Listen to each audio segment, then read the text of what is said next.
당신이 매달 받는 월급에서 떼어가는 세금이 억만장자가 내는 세율보다 높다는 사실을 알고 있었나요? 믿기 힘들겠지만 이것이 바로 현재 미국 세금 시스템의 충격적인 현실이에요. 가장 부유한 사람들이 오히려 가장 낮은 세율로 세금을 내고 있다는 이야기죠. 이제 이 기이한 현상의 비밀을 파헤쳐 보겠어요.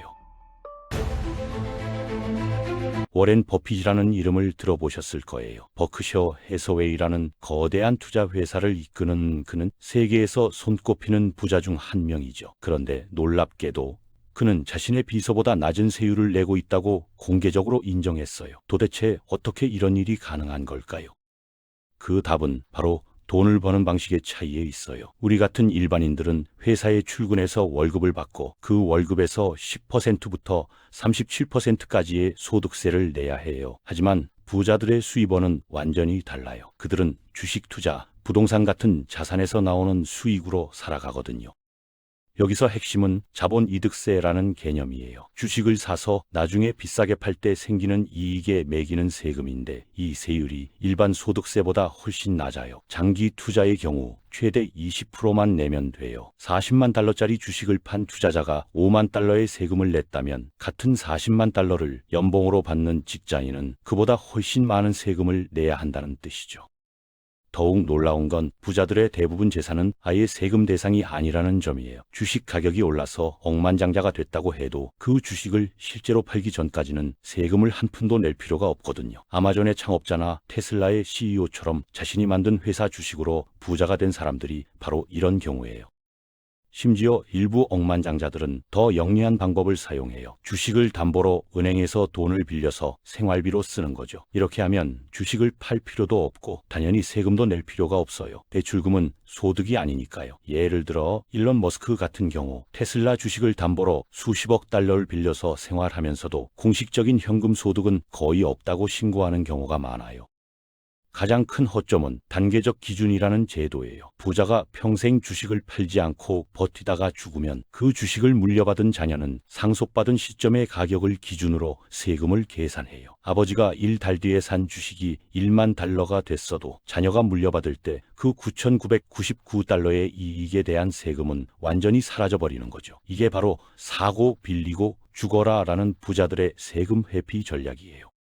실제 사례를 더 살펴보면 마이크로소프트의 빌 게이츠는 1986년 회사가 상장될 때 자신의 지분 가치가 3억 5천만 달러였어요. 하지만 그는 그 주식들을 거의 팔지 않고 자선재단으로 기부하는 방식을 택했죠. 이렇게 하면 자본이득세를 피하면서도 세금 공개 혜택까지 받을 수 있거든요.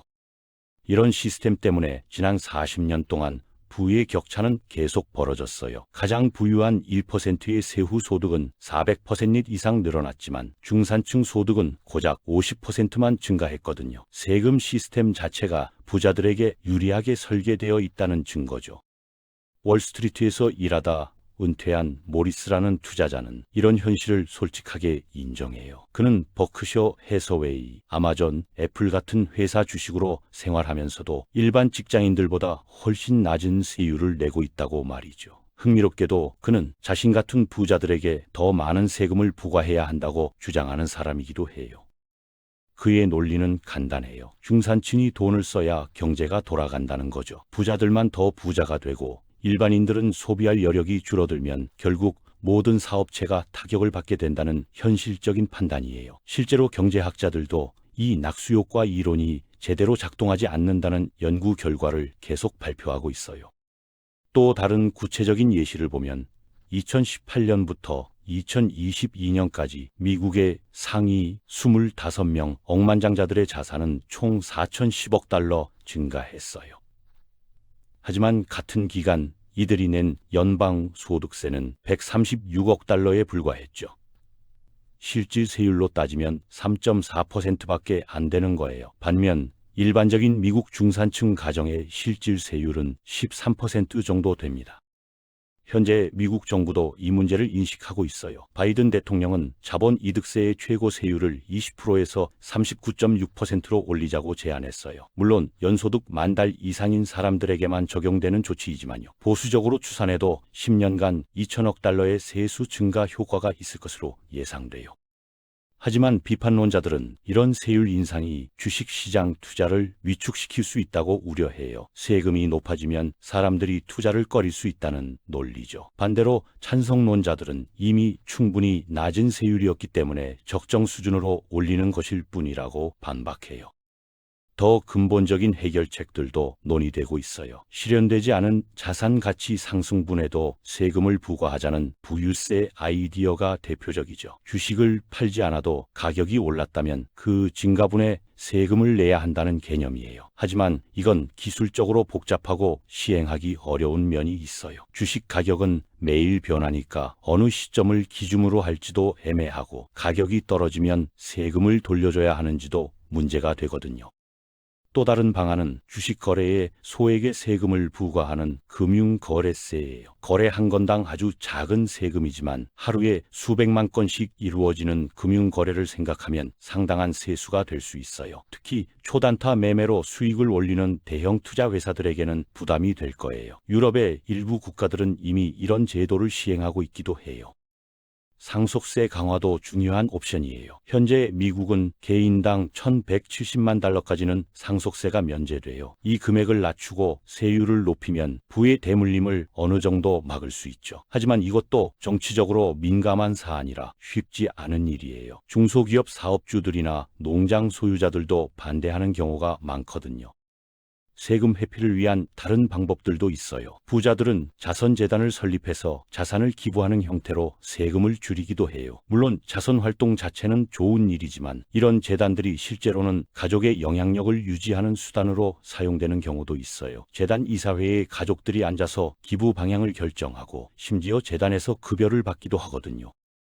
여론조사를 보면 대부분의 미국인들이 부자들이 공정한 세금을 내지 않는다고 생각해요. 특히 자신들은 매달 월급에서 세금을 떼이는데 억만장자들은 오히려 더 낮은 세율을 낸다는 사실을 알게 되면서 불공평함을 느끼는 거죠. 2021년 갤럽 조사에 따르면 미국인의 68%가 부자들이 너무 적은 세금을 낸다고 답했어요.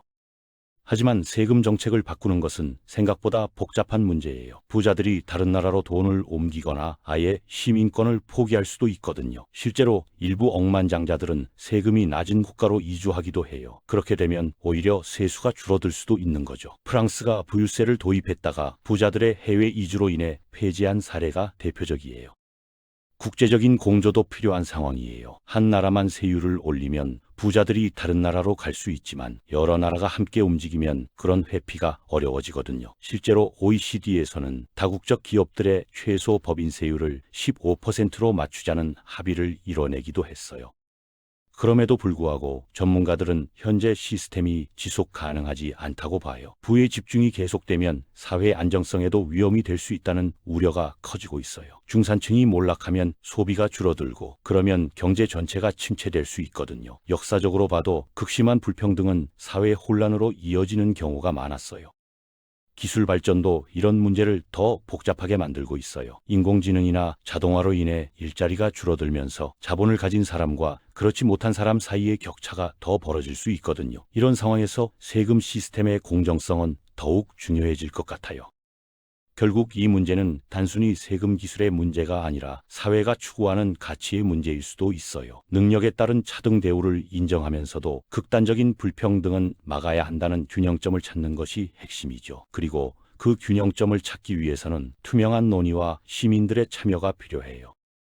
지금 이 순간에도 당신이 내는 세금은 나라의 미래를 만들어가고 있어요. 그런데 그 세금이 정말 공정하게 거치고 있는지, 모든 사람이 능력에 맞게 기여하고 있는지 한번 생각해 볼 필요가 있지 않을까요? 어쩌면 진짜 변화는 우리가 이런 질문을 던지기 시작할 때부터 시작되는 것일지도 모르겠어요. 세금은 결국 우리 모두의 문제이고 더 공정한 사회를 만들기 위한 중요한 도구니까요.